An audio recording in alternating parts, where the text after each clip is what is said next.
Monsieur le Président, mes chers collègues, vous nous annoncez que le Conseil régional Grand Est a pour projet d'acquérir des locaux aux fins de représentation de la région Grand Est à Paris, à proximité notamment de l'Assemblée nationale, de divers ministères et du siège des régions de France.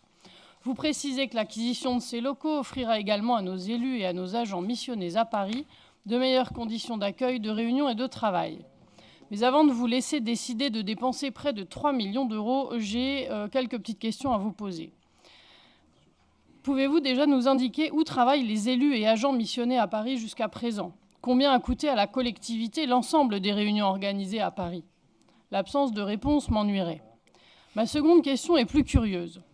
Il me semblait qu'il existait déjà à Paris, sur la plus belle avenue du monde, la plus symbolique et centrale, si j'en crois les dernières soirées footballistiques, une maison de l'Alsace ouverte à la location et aux décideurs alsaciens.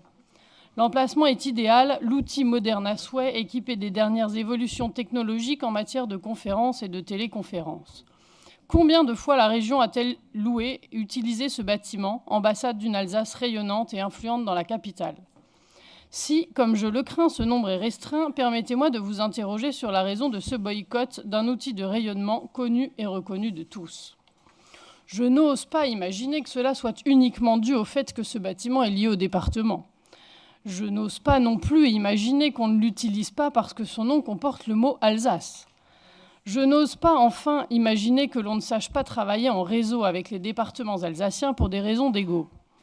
Vous évoquez aussi les mots de représentation, influence, veille stratégique. Dans le monde qui est le nôtre, cela se pratique à distance ou en mettant en place une vraie stratégie que nous ne percevons pas, comme nous vous l'avons déjà dit à plusieurs reprises. Alors s'il vous plaît, rassurez-moi, rassurez-nous. Monsieur le Président, notre groupe est plus que perplexe quant à votre soudaine envie d'investissement immobilier. Il y avait déjà, il y a quelques semaines à peine, votre projet pharaonique d'agrandissement de la maison de la région, ici à Strasbourg, pour un budget de 20 millions d'euros. Aux 3 millions que vous allez voter ce jour s'ajouteront nécessairement des frais de fonctionnement. Inclut-il l'acquisition d'un service en porcelaine de Sèvres, les plans d'une future piscine?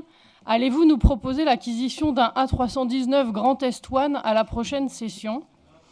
Après la communication, voilà de nouvelles dépenses liées à la promotion non pas d'une région, mais de ses dirigeants.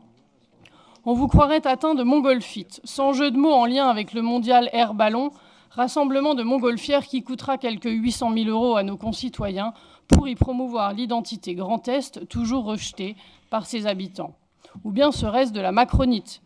Plutôt que d'investir à Paris, ces 3 millions seraient plus utiles dans nos régions, pour soutenir directement nos concitoyens, nos entreprises, nos agriculteurs. Eux souffrent et cela, vous ne voulez pas le voir. C'est pourquoi nous voterons contre ce dossier.